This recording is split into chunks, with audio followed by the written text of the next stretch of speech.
Covino and I were having conversations last night with our old school pal about how there seems to be a great buzz in the baseball world. And I was wondering, like, are the Mets definitely going to make the playoffs? Like, I don't think there's any question. I'm not a Mets fan. So the fact that you guys were debating that was odd to me. Well, because, there are teams out there that have a reputation for not living up to the hype. And as a Mets fan, I'll admit, the Mets have fell short so many times in my life. Well, thank Lindor for that, and that's why he should be captain. I really think he changed that failure face sort of culture that the Mets had. Like, the Mets are Metting. No, I think the Mets are really good now. They're not the Dodgers, but they're really good. If they didn't make the playoffs, it's like a colossal failure with the money they're spending and the players they have. So I think they're guaranteed a playoff spot. The minute the Mets signed Pete Alonso, the odds in Vegas changed. And you're not far off when you said, who's favorite to make the postseason and go on a World Series run? We haven't played one spring training game yet. And we're already talking about the playoffs and World Series in October. But going into the season, you're not far off. The Dodgers are by far the biggest World Series favorite in decades. And we speculated that the Mariners' regular season record will probably be in jeopardy this year. I mean, it's hard to win 116 games, but if anyone could do it, it's the all-star team known as the Los Angeles Dodgers. Yeah. The Dodgers are plus 300 to win the World Series. Now, for the non-gambling fool, those odds, that's like the worst bet you could possibly make. They're insinuating like, easy breezy, Dodgers win the World Series. Bet 100, win 300. That's a terrible odds for a futures bet. That's how confident people are that the Dodgers could very well repeat and go back. Then you got the Yankees at plus 800. Because of the Alonso signing, and I guess now it looks like the Mets have more of a complete lineup with Lindor, Nimmo, Vientos, Soto. Yeah, I thought signing Alonso lessened the impact of the Soto acquisition. It's like that's what made it a dope lineup, the fact that you had Alonso still. So you got the Mets at plus 850, the Braves at plus 900, and then the Orioles, the Astros, the Phillies, the Padres. And, then you start getting down to the 25-1. There's always odds surprises, like Cleveland or Texas or the Mariners or the Red Sox, D-backs.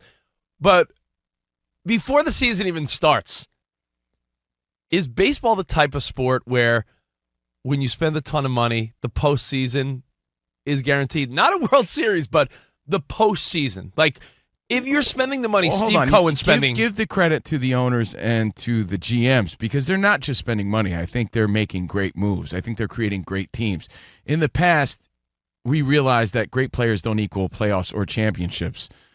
You need a team chemistry. I think they're making solid moves.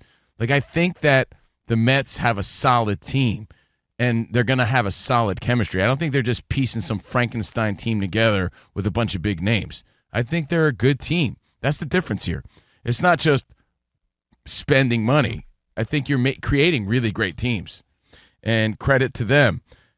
Is there a four-headed monster or five? Is there someone we're disrespecting when we're having these conversations? Because by no means is that the goal here. Because I'm not overstating my Mets. I wouldn't be shocked if something goes wrong because it just typically does. But to me, the Dodgers and Yankees are the only teams in my mind that I would be shocked. Okay, if it's the Mets and Dodgers in the NL, in the AL, who am I disrespecting? Yankees and who? But you know who you're discounting?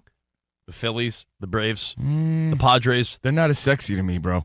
They'll be. Oh, you don't like Manny Machado's not sexy to you? I mean, Bryce Harper's a stud and all, but you're not. You don't look at Acuna and say, "Ooh." He makes a mean banana bread, but yeah, I don't know. Danny G, are those teams that you're like worried about as a Dodgers guy? Are they the four? Like, who gets the fourth spot if we said the MLB's a four-headed monster? Because I see it as a three.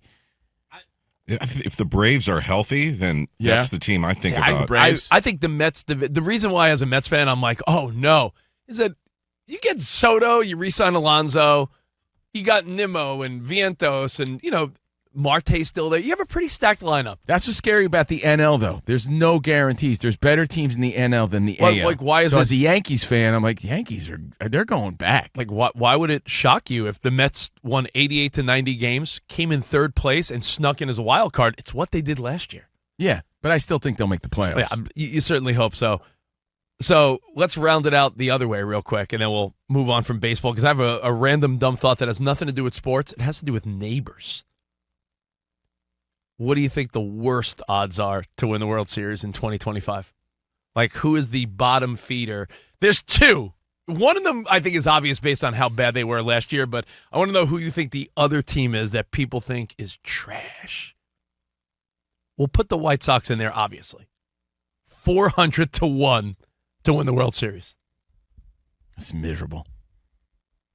If you're a White Sox fan, do you watch with the hopes of like, yeah, it could be a fun season, maybe we'll surprise people, or is it? Yeah, the buzz isn't the same if you're a White Sox fan, so I get that. Rich, I know there's a stat out there about how the Marlins didn't spend any money during the offseason. They're the third worst odds, Okay. 300 to 1, but there's a team that shares the worst odds with the White Sox at 400 to 1. Let's see, National League. Last year, the Rockies struggled. Bro, Yeah. you nailed it. And I think it's because their division consists of the Dodgers, the Padres, the Giants, like teams, and the Diamondbacks. Yeah, teams the Marlins still have to spend money. They're thinking about, or people were talking about maybe getting Marcus Stroman just to spend money. They have to spend some money. To be at that threshold. Exactly, yeah.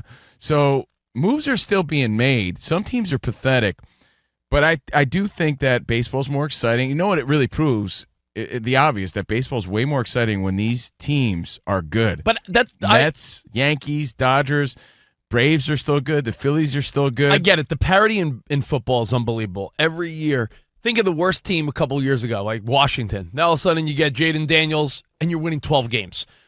The 49ers are in last place. They get healthy. Next year they'll, in my opinion, win 12 plus. Football shifts. Worst teams could win the division the following year. There's a slower build and a layer of time needed to grow in baseball and basketball and other sports, right? I think the cool part in baseball is that I don't think it's just the Dodgers and the Yankees. I think the Braves, Phillies, Mets, Padres, Cubbies are going to be better. Diamondbacks. I think that in the makes West, it exciting for teams that are really good. I think because they want to knock out these superstar teams. Red Sox, you know how Twins. satisfying it's going to be for the Braves and the Phillies and the Orioles and the Blue Jays to beat these powerhouse teams. These powerhouse teams have targets on their back. So that is exciting to see, even if you're not a fan of the Yankees, Dodgers, and Mets. Don't be so certain that, like the Orioles don't make noise. No, for sure. So don't if I be, was an Orioles fan, that's why I would be excited. The chance to beat these ridiculous odds that you just mentioned. So baseball, before you know it, it'll be your background every day, and I think that's what makes baseball special. We talk about how, when you were a kid, maybe your grandpa used to listen to the games on the radio.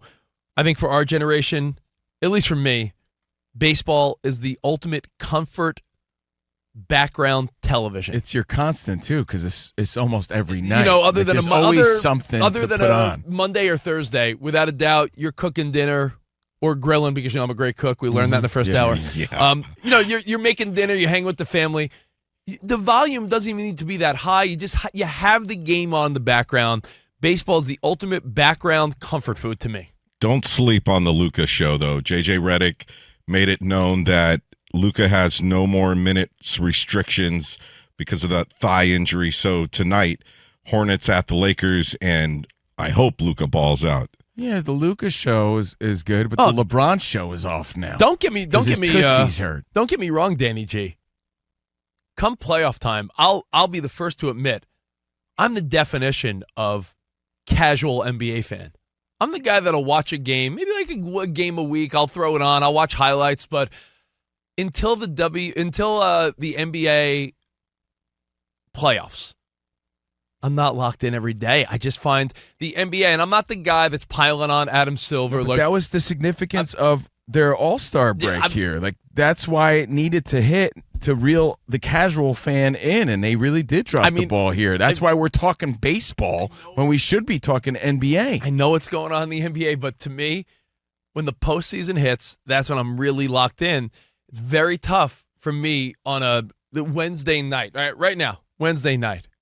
I'll tell you what, it would be very hard for me to take serious.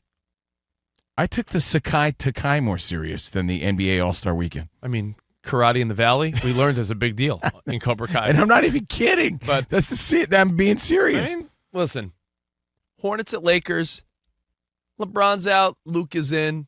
You know, you might turn it on the background. We get to Philly tonight. You're in the hotel room. You might turn it on, but it's hard to be locked in when you know that even when the postseason hits, there's the play-in games and the 10 seed and the 9 seed. And like in the East right now, it's embarrassing that all 4 teams that would be in the play-in round, the 7, 8, 9, and 10 seed, are all under 500. Teams that have no business like being talked about in a postseason conversation. You know why we tune in, though, and we turn it on as fans? Because they turn it on as players. And we could feel this is it. It's like an insult to the intelligence of the sports fan. We know they're coasting through the season. We know they're coasting through the All-Star game. You could see it. You could feel it. There's no passion. There's no heart there. And they're just playing their way until when it matters, which is playoff time. And that's when they turn it on. Like Jimmy Butler would be a great example of that, right? Like he's capable of playing that way all year, but he doesn't, right? So he turns it on, and that's when you get interested because you're like, oh, well, look how great these games are. If they were like that all season, we'd be tuned in all the time. You know what it's like? It's like the couple that's not very active in the bedroom. And then, like, on the dude's birthday, the wife puts on lingerie and acts all kinky. And it's like, you're capable of this all the time, honey. Right. It's not just because it's the playoffs that we're tuning in. It's because they're actually playing hard like it matters, like they're supposed to because they're getting paid lots of money. So, therefore, we're now invested. So, if they played like that, we'd be invested. We'd be talking about the NBA and not baseball right now. On February, what is today? The 18th, 19th. Not that I'm King Joffrey or, Joaquin Phoenix in Gladiator, but there's a part of me that has, like, my thumb ready to go up or down, and I'm like, come playoff time, they compete. And that's, I mean. Yeah, and I'll be tuning in. But Danny's right.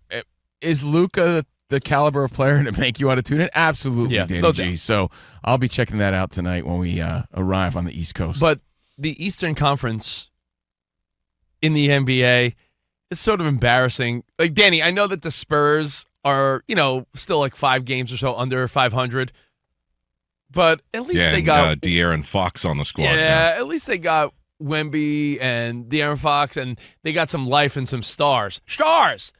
In the Eastern Conference, right now, if the season ended today, the Chicago Bulls would be in the play-in game, and they are 11 games under 500. 11 games under 500, yet because the Eastern Conference is so imbalanced now, and there's Western Conference teams that are, like right now, in the West, the Golden State Warriors are 28 and 27. They're the 10 seed.